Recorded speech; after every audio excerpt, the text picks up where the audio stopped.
बहुत बहुत देर तक भाई मन ऐसे ही भरमाता है, मन ऐसे ही भटकाता है। चाहिए नहीं, प्रभु नहीं चाहिए, प्रभु की चाह ही तो नहीं है। चाह हो तो सब रास्ते खुले हैं। अच्छा, जिसको प्रभु की चाह है, जिसको प्रभु की चाह है, उसको रास्ता नहीं चाहिए, वो तो जहां पैर रखता है वही रास्ता बन जाता है, क्योंकि प्रभु का अभाव तो कहीं नहीं है ना।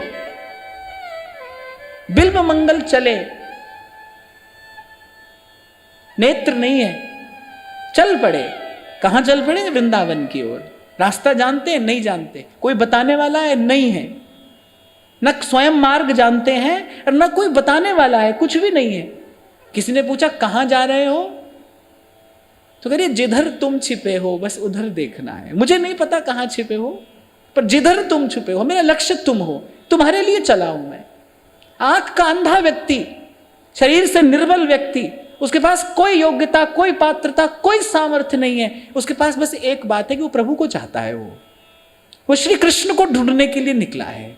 हाँ, उसका लक्ष्य बिल्कुल पवित्र है। उसके मन में बहुत गहरे तक अब कोई और इच्छा, अब कोई और वासना नहीं बची है। ये योग्यता है उसके पास, और प्रभु बस एक यही योग्यता चाहते हैं।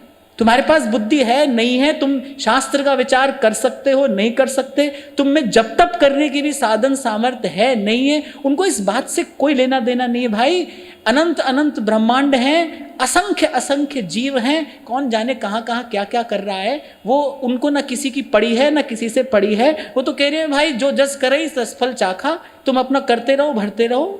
पहले दिन मैंने आपको कहा था ना, बड़ी देर के बाद कहने वाले ने वैसे तो ठीक ही कहा है, कभी तो दीन दयाल के भनक पड़ेगी कान। कभी जाकर भनक पड़ती है उनके कान में, जब वो देख लेते हैं भाई अब इसको हमारे अतिरिक्त और कुछ नहीं चाहिए, तब सिंहासन हिलता है उनका।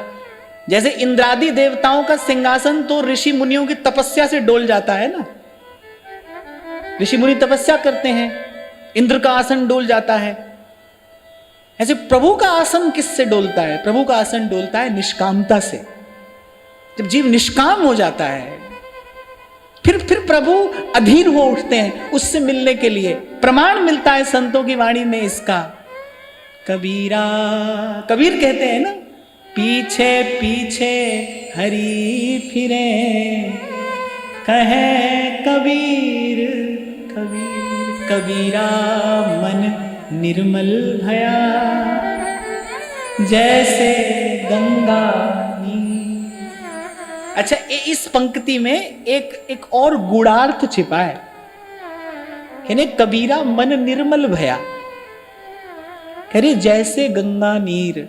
अच्छा, कबीर जी ने उपमा देने के लिए यहां पर गंगा के जल को क्यों चुना है? कोई बता सकता है? कबीर जी ने यहां उपमा देने के लिए, मन निर्मल हुआ है, गंगा के ही जल को क्यों चुना है? निर्मल वस्तुएं तो बहुत हैं, सूर्य सदा पवित्र है, अग्नि सदा पवित्र है,